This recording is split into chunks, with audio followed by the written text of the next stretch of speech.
ദിവസം നോക്കാൻ പോകുന്നത് OP 10.0 ഭാഗമായി സെക്കൻഡ് ഇയർ സിലബസ് ഡീകോഡിംഗ് ആണ്. ഇന്ന് നമ്മൾ നോക്കുന്നത് പ്രത്യേകിച്ച് എംകോമിന്റെ സെക്കൻഡ് ഇയറിലോട്ടുള്ള സിലബസ്. അതായത് നിങ്ങൾ ഫസ്റ്റ് ഇയർ വന്ന സമയത്ത് നിങ്ങൾ സിലബസ് ഡീകോഡിംഗ് എന്ന് പറയുന്ന സെഷൻ ഓറിയന്റേഷൻ സമയത്ത് കണ്ടിട്ടുണ്ട്. നിങ്ങൾ അല്ലെങ്കിൽ അതിന്റെ റെക്കോർഡ് സെഷൻസും കാര്യങ്ങളും ഒക്കെ കണ്ടതാണ്.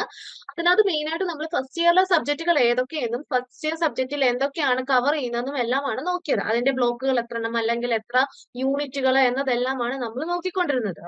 പക്ഷെ അതിനകത്ത് വരുന്ന നമ്മൾ ഇപ്പൊ കറന്റ്ലി വരുന്നതെന്ന് വെച്ച് കഴിഞ്ഞാൽ സെക്കൻഡ് ഇയറിലാണ് നിങ്ങൾ എക്സാംസ് ഒക്കെ കുറച്ച് അറ്റൻഡ് ചെയ്തു, അസൈൻമെന്റ്സ് വെച്ചു. നിങ്ങളിപ്പോ സെക്കൻഡ് ഇയറിലോട്ട് കടന്ന സമയത്ത് നിങ്ങൾക്ക് എത്ര സബ്ജക്ട് ഉണ്ട്? തേർഡ് സെമ്മും ഫോർത്ത് സെമ്മും ആണ് നമുക്ക് മുന്നിൽ ഇനിയുള്ളത്. അതിൽ എത്ര സബ്ജക്ട് ഉണ്ട്, അത് എങ്ങനെ കവർ ചെയ്യണം, അല്ലെങ്കിൽ അതിനകത്ത് വരുന്ന ബ്ലോക്കും യൂണിറ്റ്സും ഒക്കെ എത്രത്തോളമാണ്, എന്തൊക്കെയാണ് നമ്മൾ പോർഷൻ കവർ ചെയ്യുന്നത് എന്നൊരു ഡീറ്റെയിൽഡ് സെഷൻ ആയിരിക്കും നമ്മളുടെ ഈ ഒരു ഇന്നത്തെ ഈ ഒരു ഈവനിങ് സെഷനിൽ നമ്മൾ നോക്കുന്നത്.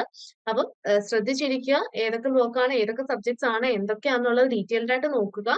പിന്നെ നിങ്ങൾക്ക് ഒരു ഏകദേശം ഐഡിയ ഇപ്പോൾ ഓൾറെഡി കാണും എങ്ങനെയാണ് ഏതും ഓരോന്നും കവർ ചെയ്യേണ്ടത്. അപ്പൊ ആ രീതിയിൽ ഒന്നുകൂടെ എഫക്റ്റീവ് ആയിട്ട് ഈ ഒരു സെഷൻ മനസ്സിലാക്കാൻ നോക്കുക. എന്തെങ്കിലും ഡൗട്ട്സോ കാര്യങ്ങളോ ഉണ്ടെങ്കിലും ഷെയർ ചെയ്യാനുള്ള സമയമുണ്ട്. അപ്പം എന്റെ കൂടെ ഇന്നത്തെ ഈ ഒരു സെഷനകത്ത് നമ്മുടെ ടീം മെമ്പേഴ്സ് ആയ അനുഷ മാം ഉണ്ട്, ഷംഷീറ മാം ഉണ്ട്, ജാസ്മിൻ മാം ഉണ്ട്.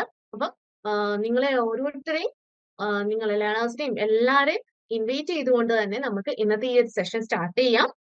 ഫസ്റ്റ് ഓഫ് ഓൾ നമ്മൾ സബ്ജക്റ്റിന്റെ കാര്യങ്ങളാണ്, സിലബസ് ബേസ്ഡ് ആയിട്ടുള്ള കാര്യങ്ങൾ തന്നെയാണ് നോക്കുന്നത്. പിന്നെ നമുക്ക് പ്രോഗ്രാം കംപ്ലീഷന്റെ കാര്യം നോക്കാം. അപ്പം ആ ഒരു സിലബസ് ബേസ്ഡ് ആയിട്ട് സബ്ജക്റ്റിന്റെ ഓരോന്നും ഇൻ ഡീറ്റെയിൽഡ് ആയിട്ട് നോക്കാൻ വേണ്ടി ഞാൻ അനുഷ മാമിനെ ഇൻവൈറ്റ് ചെയ്യുകയാണ്. Anusha ma'am, over to you. Second ഇയറിന്റെ സിലബസ് എന്ന് പറയുന്നത്, സോ അതിൽ നമുക്ക് നമ്മുടെ കണ്ടന്റ് അവൈലബിലിറ്റി എന്ന് പറയുന്നത് ഫുള്ളി നമുക്ക് അവൈലബിൾ ആണ്. ആൻഡ് ഇതിന് ക്രെഡിറ്റ് എന്ന് പറയുന്നത് 6 ക്രെഡിറ്റിന്റെ പേപ്പർ ആണ്. പിന്നെ വരുന്നത് MC007 ഫിനാൻഷ്യൽ മാനേജ്മെന്റ് ആണ്. അത് നമുക്ക് ഫുള്ളി അവൈലബിൾ ആണ് കണ്ടന്റ്. ആൻഡ് അതിന്റെ ക്രെഡിറ്റ്സ് എന്ന് പറയുന്നത് 6 ക്രെഡിറ്റ്സ് ആണ്. പിന്നെ IBO02 ഇന്റർനാഷണൽ മാർക്കറ്റിംഗ് മാനേജ്മെന്റ് ആണ്. അത് നമുക്ക് കണ്ടന്റ് അവൈലബിലിറ്റി ഫുള്ളി അവൈലബിൾ ആണ്. ആൻഡ് 6 ക്രെഡിറ്റ് വരുന്ന ഒരു പേപ്പർ തന്നെയാണ്. പിന്നെ വരുന്നതാണ് MC0015 India's foreign trade and investment എന്ന് പറയുന്നത്. നമുക്ക് കണ്ടന്റ് അവൈലബിലിറ്റി ഫുള്ളി അവൈലബിൾ ആണ്. 4 ക്രെഡിറ്റ് വരുന്ന പേപ്പർ ആണ്. പിന്നെ IBO01 ഇന്റർനാഷണൽ ബിസിനസ് എൻവയോൺമെന്റ് എന്ന് പറയുന്ന പേപ്പറും 6 ക്രെഡിറ്റ് ആണ്. നമുക്ക് ഫുള്ളി കണ്ടന്റ് അവൈലബിൾ ആണ്. പിന്നെ IBO06 ഇന്റർനാഷണൽ ബിസിനസ് ഫിനാൻസ് എന്ന് പറയുന്നതും 6 ക്രെഡിറ്റ് പേപ്പർ ആണ്. ആൻഡ് ഫുള്ളി കണ്ടന്റ് അവൈലബിലിറ്റി നമുക്ക് ആ ഒരു പേപ്പറിനുണ്ട്. പിന്നെ ലാസ്റ്റ്ലി വരുന്നതാണ് നമുക്ക് MCOP 001 പ്രോജക്ട് എന്ന് പറയുന്നത്. സോ വളരെ ഇമ്പോർട്ടന്റ് ആയിട്ട് നമ്മൾ സെക്കൻഡ് ഇയർ ചെയ്യുന്നതാണ് പ്രോജക്ട് എന്ന് പറയുന്നത്. ഇത് പ്രാക്ടിക്കൽ ആയിട്ട് വരുന്നതാണ്. ആൻഡ് 6 ക്രെഡിറ്റ് തന്നെയാണ് പ്രോജക്റ്റിനും വരുന്നത്. ഫസ്റ്റ് പേപ്പർ എന്ന് പറയുന്നത് MCO3 research methodology and statistical analysis ആണ്. അപ്പൊ ഇതിൽ ബ്ലോക്ക് 1 നമുക്ക് റിസർച്ച് ആൻഡ് ഡാറ്റ കളക്ഷൻ ആണ് വരുന്നത്. ആൻഡ് അതിൽ നമുക്ക് 5 യൂണിറ്റ്സ് വരുന്നുണ്ട്. സോ ഫസ്റ്റ് യൂണിറ്റ് എന്ന് പറയുന്നത് നമ്മൾക്ക് ബിസിനസ് റിസർച്ചിനെ കുറിച്ചിട്ടുള്ള ഒരു ഇൻട്രൊഡക്ഷൻ കാര്യങ്ങളൊക്കെ, ഇപ്പൊ എന്താണ് ബിസിനസ് റിസർച്ച്, അല്ലെങ്കിൽ അതിൽ എന്തൊക്കെ കാര്യങ്ങളുണ്ട് എന്നുള്ള ഇൻട്രൊഡക്ഷൻ ആണ് നമ്മൾ കൊടുക്കുന്നത്. പിന്നെ യൂണിറ്റ് 2 വരികയാണെങ്കിൽ റിസർച്ച് പ്ലാൻ, നമ്മളിപ്പം എങ്ങനെ റിസർച്ച് പ്ലാൻ പ്രിപ്പയർ ചെയ്യാം, എന്താണ് റിസർച്ച് പ്ലാൻ എന്നുള്ള കാര്യങ്ങളൊക്കെയാണ് വരിക. യൂണിറ്റ് 3 എന്ന് പറയുന്നത് കളക്ഷൻ ഓഫ് ഡാറ്റ ആണ്. അപ്പൊ നമുക്ക് ഈ ഒരു റിസർച്ചിന് വേണ്ടിയിട്ടുള്ള ഡാറ്റാസ് ഒക്കെ നമുക്ക് കളക്ട് ചെയ്യണം. സോ ആ ഒരു ഡാറ്റ കളക്ഷൻ ഒക്കെ എങ്ങനെയാണ്, അല്ലെങ്കിൽ ഡാറ്റാസ് എങ്ങനെയൊക്കെ, ഏതൊക്കെ ഇപ്പൊ പ്രൈമറി സെക്കൻഡറി എന്നൊക്കെ നമ്മൾ പഠിച്ചിട്ടുണ്ടാവുമല്ലോ. സോ അങ്ങനെയുള്ള കാര്യങ്ങളൊക്കെയാണ് അതിൽ മെയിൻ ആയിട്ട് വരുന്നത്. പിന്നെ യൂണിറ്റ് 4 വരുന്നത് സാമ്പിൾ ആണ്. നമ്മൾ ഈ ഒരു റിസർച്ച് ചെയ്യുന്ന സമയത്ത് നമ്മളൊരു സാമ്പിൾ എടുത്തിട്ടാണ്, അല്ലെങ്കിൽ സാമ്പിൾ ഓഫ് പോപ്പുലേഷൻ എടുത്തിട്ടാണ് റിസർച്ച് ചെയ്യുക. അപ്പൊ ആ ഒരു സാമ്പിൾ നമ്മൾ എങ്ങനെ സാമ്പിൾ ചൂസ് ചെയ്യുന്നു, സാമ്പിളിംഗ് മെത്തേഡ്സും കാര്യങ്ങളൊക്കെ ആയിരിക്കും യൂണിറ്റ് 4 വരുന്നത്. പിന്നെ യൂണിറ്റ് 5 എന്ന് പറയുന്നത് മെഷർമെന്റ് ആൻഡ് സ്കെയിലിംഗ് ടെക്നിക്സ് ആണ്. സോ ഇതൊക്കെ നമ്മൾ ഡാറ്റാസ് എല്ലാം മെഷർ ചെയ്യാനൊക്കെ വേണ്ടിയിട്ട് ഒരുപാട്, അല്ലെങ്കിൽ അതിന് സ്കെയിൽ ചെയ്യാനൊക്കെ ഒരുപാട് ടെക്നിക്സും കാര്യങ്ങളും നമ്മൾ യൂസ് ചെയ്യുന്നുണ്ട്. അത് ഏതൊക്കെയാണ് എന്നുള്ളത് ഇൻ ഡീറ്റെയിൽ ആയിട്ട് യൂണിറ്റ് 5 നമ്മൾ പഠിക്കുന്നുണ്ട്. പിന്നെ block 2 processing and preservation of data ആണ്. അപ്പം അതിൽ നമുക്ക് യൂണിറ്റ് 6 പ്രോസസിംഗ് ഓഫ് ഡാറ്റ പ്രോസസിംഗിനെ കുറിച്ച് പറയുന്നുണ്ട്. പിന്നെ യൂണിറ്റ് 7 വരികയാണെങ്കിൽ നമ്മൾ ഈ ഡാറ്റാസിനൊക്കെ പ്രസന്റ് ചെയ്യാൻ വേണ്ടിയിട്ട് അത് ഡയഗ്രാമാറ്റിക് ആയിട്ടും അല്ലെങ്കിൽ ഗ്രാഫിക്കൽ പ്രസന്റേഷൻസിന് റിലേറ്റ് ചെയ്തിട്ടുള്ളതാണ് യൂണിറ്റ് 7 എന്ന് പറയുന്നത്. പിന്നെ യൂണിറ്റ് 8 എന്ന് പറയുന്നത് statistical derivatives and measures of central tendency ആണ്. അപ്പം നമുക്ക് നമ്മൾ ഡാറ്റ കളക്ഷൻ ചെയ്തിട്ട് നമ്മൾ ആ ഡാറ്റ നമ്മൾ അനലൈസ് ചെയ്യണം. അപ്പം അതിന് വേണ്ടിയിട്ട് ഒരുപാട് മെത്തേഡ്സ് സെൻട്രൽ ടെൻഡൻസി യൂസ് ചെയ്യും, സ്റ്റാറ്റിസ്റ്റിക്കൽ ഡെറിവേറ്റീവ്സും കാര്യങ്ങളൊക്കെ നമ്മൾ യൂസ് ചെയ്യുന്നുണ്ട്. അപ്പൊ അതൊക്കെയാണ് യൂണിറ്റ് 8 വരുന്നത്. Unit 9 measures of variation and skewness കർവും കാര്യങ്ങളൊക്കെയാണ് യൂണിറ്റ് 9 നമ്മൾ പഠിക്കുന്നത്. പിന്നെ നമുക്ക് ബ്ലോക്ക് 3 പോവുകയാണെങ്കിൽ റിലേഷൻ ആൻഡ് ട്രെൻഡ് അനാലിസിസ് ആണ്. അപ്പൊ അതിൽ യൂണിറ്റ് 10 എന്ന് പറയുന്നത് കോറിലേഷനും സിമ്പിൾ റിഗ്രഷനെ കുറിച്ചാണ് യൂണിറ്റ് 10 വരുന്നത്. യൂണിറ്റ് 11 ടൈം സീരീസ് അനാലിസിസിനെ കുറിച്ച് പഠിക്കുന്നുണ്ട്. യൂണിറ്റ് 12 നോക്കുകയാണെങ്കിൽ ഇൻഡെക്സ് നമ്പേഴ്സിനെ കുറിച്ചാണ് പഠിക്കുന്നത്. പിന്നെ ബ്ലോക്ക് 4ലേക്ക് പോവുകയാണെങ്കിൽ പ്രോബബിലിറ്റി ആൻഡ് ഹൈപ്പോത്തസിസ് ടെസ്റ്റിംഗ് ആണ്. നമ്മൾ ഇപ്പം യൂണിറ്റ് 13 എടുക്കുകയാണെങ്കിൽ പ്രോബബിലിറ്റി എന്താണ് അല്ലെങ്കിൽ പ്രോബബിലിറ്റി റൂൾസും കാര്യങ്ങളൊക്കെയാണ് യൂണിറ്റ് 13 വരുന്നത്. യൂണിറ്റ് 14ലേക്ക് പോവുകയാണെങ്കിൽ ഈ ഒരു പ്രോബബിലിറ്റി ഡിസ്ട്രിബ്യൂഷൻസ് ആണ് യൂണിറ്റ് 14 വരിക. പിന്നെ യൂണിറ്റ് 15 നോക്കുകയാണെങ്കിൽ നമുക്ക് ഹൈപ്പോത്തസിസ് ടെസ്റ്റിങ്ങിനെ കുറിച്ച്, അപ്പോൾ നമ്മൾ എങ്ങനെയാണ് ഹൈപ്പോത്തസിസ് ടെസ്റ്റ് ചെയ്യുന്നത് അതിനെ കുറിച്ചൊക്കെയാണ് യൂണിറ്റ് 15 അതിന്റെ ഫസ്റ്റ് പാർട്ട് വരുന്നത്. യൂണിറ്റ് 16 ഈ ഒരു ടെസ്റ്റ് ഓഫ് ഹൈപ്പോത്തസിസിന്റെ സെക്കൻഡ് പാർട്ടാണ് ഉള്ളത്. പിന്നെ യൂണിറ്റ് 17 വരുന്നത് കൈ സ്ക്വയർ ടെസ്റ്റ് ആണ്. അപ്പൊ നമ്മളിപ്പം ഈ ഒരു ഡാറ്റ കളക്ഷൻ ഒക്കെ കഴിഞ്ഞ് നമ്മൾ അത് അനലൈസ് ചെയ്യാൻ വേണ്ടി ഇതുപോലെ ഓരോ ടെസ്റ്റും കാര്യങ്ങളും നമ്മൾ യൂസ് ചെയ്യും. അപ്പം അതുപോലെ വൺ ഓഫ് ദി ടെസ്റ്റ് ആണ് കൈ സ്ക്വയർ. അപ്പം അത് എങ്ങനെയാണ് എന്നുള്ളതാണ് യൂണിറ്റ് 17 വരുന്നത്. ഇനി ബ്ലോക്ക് 5ലേക്ക് നോക്കുകയാണെങ്കിൽ ഇന്റർപ്രിട്ടേഷൻ ആൻഡ് റിപ്പോർട്ടിംഗ് ആണ്. സോ അതിൽ നമുക്ക് യൂണിറ്റ് 18 എന്ന് പറയുന്നത് ഇന്റർപ്രിട്ടേഷൻ ഓഫ് സ്റ്റാറ്റിസ്റ്റിക്കൽ ഡാറ്റ. നമ്മളിപ്പോൾ ഈ ഒരു കളക്ട് ചെയ്ത ഈ ഒരു ഡാറ്റയെ നമ്മൾ എന്ത് ചെയ്യുന്നുണ്ട്, ഇന്റർപ്രറ്റ് ചെയ്യാം, എങ്ങനെയൊക്കെ നമുക്ക് ഇന്റർപ്രറ്റ് ചെയ്യാം എന്നുള്ളതാണ് യൂണിറ്റ് 18 പറയുന്നത്. യൂണിറ്റ് 19 പറയുന്നത് ഫൈനലി നമ്മുടെ റിപ്പോർട്ട് റൈറ്റിംഗ് ആണ്. അതായത് നമ്മളിപ്പോൾ ഇത്രയും ചെയ്ത പ്രോസസ് എല്ലാം നമ്മൾ എന്ത് ചെയ്യുന്നുണ്ട്, ആ ഒരു റിസർച്ചും കാര്യങ്ങളും റിപ്പോർട്ട് ഫോമിലേക്ക് നമ്മൾ മാറ്റും. സോ ആ ഒരു റിപ്പോർട്ട് നമ്മൾ റിപ്പോർട്ട് പ്രിപ്പയർ ചെയ്യുന്ന സമയത്ത് എന്തൊക്കെ ശ്രദ്ധിക്കണം എന്നുള്ളതൊക്കെയാണ് യൂണിറ്റ് 19 വരുന്നത്. ഇനി അടുത്തൊരു പേപ്പർ എന്ന് പറയുന്നതാണ് MCO 7 ഫിനാൻഷ്യൽ മാനേജ്മെന്റ് എന്നുള്ളത്. സോ ഇതിൽ നമുക്ക് മെയിൻ ആയിട്ട് എന്തൊക്കെ വരുന്നുണ്ടെന്ന് നോക്കാം. സോ ബ്ലോക്ക് 1 നമുക്ക് ഫൗണ്ടേഷൻസ് ഓഫ് ഫിനാൻസിന്റെ ഫൗണ്ടേഷൻ ആണ് ബ്ലോക്ക് 1 എന്ന് പറയുന്നത്. അതിൽ നമുക്ക് യൂണിറ്റ് 1 ഫിനാൻഷ്യൽ മാനേജ്മെന്റ് എന്താണ്, അതിന്റെ ഒരു ഓവർവ്യൂവും കാര്യങ്ങളൊക്കെയാണ് കൊടുക്കുന്നത്. ജനറൽ ആയിട്ടുള്ള ഇൻട്രൊഡക്ഷൻ ആണ് യൂണിറ്റ് 1 കൊടുക്കുന്നത്. യൂണിറ്റ് 2ലേക്ക് വരികയാണെങ്കിൽ ടൈം വാല്യൂ ഓഫ് മണി ആണ് യൂണിറ്റ് 2 ഡിസ്കസ് ചെയ്യുന്നത്. പിന്നെ യൂണിറ്റ് 3ലേക്ക് വരികയാണെങ്കിൽ വാല്യുവേഷൻ ഓഫ് സെക്യൂരിറ്റീസ്, നമ്മുടെ ഈ സെക്യൂരിറ്റീസും കാര്യങ്ങളെല്ലാം എങ്ങനെ വാല്യൂ ചെയ്യുക അതിന്റെ വാല്യുവേഷനും കാര്യങ്ങളൊക്കെയാണ് unit 3. Unit 4 risk and return ആണ്. സോ നമുക്കറിയാം റിസ്ക്കും റിട്ടേണും എപ്പോഴും കണക്റ്റഡ് ആണ്. അപ്പൊ ആ റിസ്ക് ആൻഡ് റിട്ടേണിനെ കുറിച്ചാണ് യൂണിറ്റ് 4 പറയുന്നത്. ഇനി ബ്ലോക്ക് 2ലേക്ക് നമ്മൾ നോക്കുന്ന സമയത്ത് ഇൻവെസ്റ്റ്മെന്റ് ഡിസിഷൻസ് ആണ് ബ്ലോക്ക് 2 എന്ന് പറയുന്നത്. സോ അതിൽ നമുക്ക് യൂണിറ്റ് 5 വരുന്നത് കോസ്റ്റ് ഓഫ് ക്യാപിറ്റൽ ആണ് യൂണിറ്റ് 5 വരുന്നത്. പിന്നെ യൂണിറ്റ് 6 എന്ന് പറയുന്നത് ക്യാപിറ്റൽ ബഡ്ജറ്റിംഗ്, അതിന്റെ ഫസ്റ്റ് പാർട്ടാണ് യൂണിറ്റ് 6. ഫസ്റ്റ് യൂണിറ്റ് 6 യൂണിറ്റ് 7 വീണ്ടും ക്യാപിറ്റൽ ബഡ്ജറ്റിംഗിന്റെ സെക്കൻഡ് പാർട്ടായിട്ടാണ് വരുന്നത്. ഇനി നമുക്ക് ബ്ലോക്ക് 3ലേക്ക് പോവുകയാണെങ്കിൽ ലോങ് ടേം ഫിനാൻസിംഗ് ആണ് ബ്ലോക്ക് 3 എന്ന് പറയുന്നത്. അപ്പൊ അതിൽ നമുക്ക് 5 യൂണിറ്റ്സ് ആണ്. Unit 8 sources of long term finance. നമ്മൾ ലോങ് ടേമിലേക്ക് വേണ്ടിയിട്ട് നമ്മൾ ഫിനാൻസ് ചെയ്യണമെങ്കിൽ അതിന്റെ സോഴ്സസ് കാര്യങ്ങളൊക്കെ എവിടെ നിന്നൊക്കെയാണ് എന്നുള്ളതാണ്. പിന്നെ യൂണിറ്റ് 9 എന്ന് പറയുന്ന ക്യാപിറ്റൽ മാർക്കറ്റിനെ കുറിച്ച് ഇൻ ഡീറ്റെയിൽ ആയിട്ടുള്ള വരുന്ന യൂണിറ്റ് ആണ്. യൂണിറ്റ് 10 എന്ന് പറയുകയാണെങ്കിൽ ലീസ് ഫിനാൻസിങ്ങിനെ കുറിച്ചാണ് പറയുന്നത്. യൂണിറ്റ് 11 എന്ന് പറയുകയാണെങ്കിൽ പ്രൊജക്ട് ഫിനാൻസിംഗ് ആണ്. പിന്നെ യൂണിറ്റ് 12 എന്ന് പറയുകയാണെങ്കിൽ ഇന്റർനാഷണൽ ബിസിനസ് ഫിനാൻസ് ആണ് യൂണിറ്റ് 12 എന്ന് പറയുന്നത്. സോ എല്ലാം ഫിനാൻസ് റിലേറ്റ് ചെയ്തിട്ട് നമ്മൾ ഒരു ലോങ് ടേം ഫിനാൻസിങ്ങിനെ ബേസ് ചെയ്തിട്ട് വരുന്ന ബ്ലോക്ക് ആണ്. ഇനി ബ്ലോക്ക് 4ലേക്ക് പോവുകയാണെങ്കിൽ ഫിനാൻസിങ് ആൻഡ് ഡിവിഡൻഡ് ഡിസിഷൻസ് ആണ് ബ്ലോക്ക് 4 എന്ന് പറയുന്നത്. അപ്പൊ അതിൽ യൂണിറ്റ് 13 എന്ന് പറയുന്നത് അതിൽ leverage, operating, financial and total എന്ന ഒരു കൺസെപ്റ്റ് ആണ്. ആ ഒരു ലിവറേജിന്റെ കൺസെപ്റ്റ്സും കാര്യങ്ങളൊക്കെയാണ് യൂണിറ്റ് 13 ഡിസ്കസ് ചെയ്യുന്നത്.